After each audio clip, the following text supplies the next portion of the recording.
Matapos nga ang pagkakaso ng aktres and singer na si Lindsay Custodio sa kanyang strange husband, ay may naging paalala naman ang mga netizen.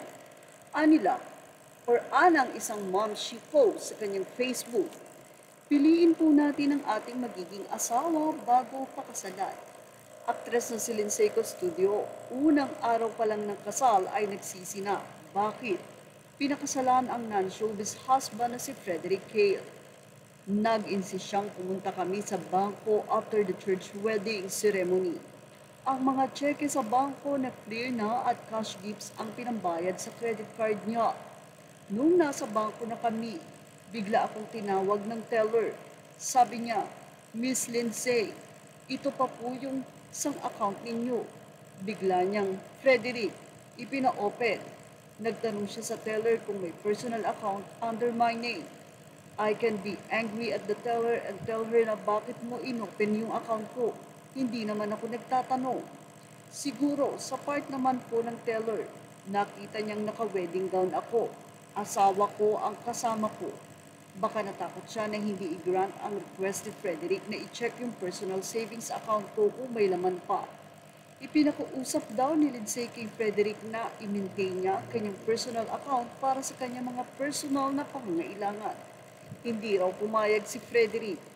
Doon naman po sa reception, after the program was done, kinuha niya rin ang cash gifts na ibinigay sa amin at yun ang ipinambayad niya sa additional expenses. To make it worse, it was witnessed by some of our guests and principal sponsors. Hiyang-hiya po talaga ako sa sarili ko. Nagsisisi na ako noon. Bakit ganito yung napangasawa ko? Yan nga ang tanong ni Lindsay Custodio matapos nga na masaksihan niya ang tila nakaka-turn off na act ng kanyang asawa na si Frederick Cale. Actually, kinasuhan ni Frederick Cale si Lindsay Custodio ng perjury or cyber libel. Ibig sabihin, idinidinay nito ang lahat ng mga akusasyon ni Lindsay Custodio, lalong-lalo na ang nangyari sa social media na maraming nakaalam dahil sa kanyang naging pahayag kaya siya ay kinasuhan ng cyber libel. Ayon sa abogado ni Lindsay, na-drop na daw ang perjury. Pero ang cyber libel na ikinaso sa kanya sa Cebu ay patuloy na gumagana. Samantala, kamakailan lamang ay nagsampa nga ng kaso itong si Lindsay laban sa kanyang strange husband. At dalangin nga at nais ng mga netizen na makamit ni Lindsay Custodio ang hustisya na ginawa sa kanya ng kanyang asawa. Sinang ilang netizen mukha pa lang daw niya ay manggagamit na.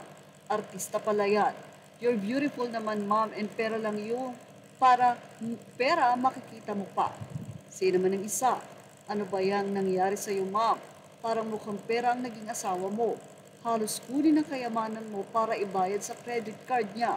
Wow naman, jackpot siya na sana di ka pumayag kasi pera mo yun. Anyway, sabi nga, kinatisid. Pero hindi mo nga daw basta-basta makikilala ang iyong mapapangasawa. Ang pangalawang asawa ni Lindsay ay talaga naman daw hindi maayos, katulad ng kanyang una. Ano ang masasay niyo about dito? Thank you for watching. Images are all credit to the rightful owners.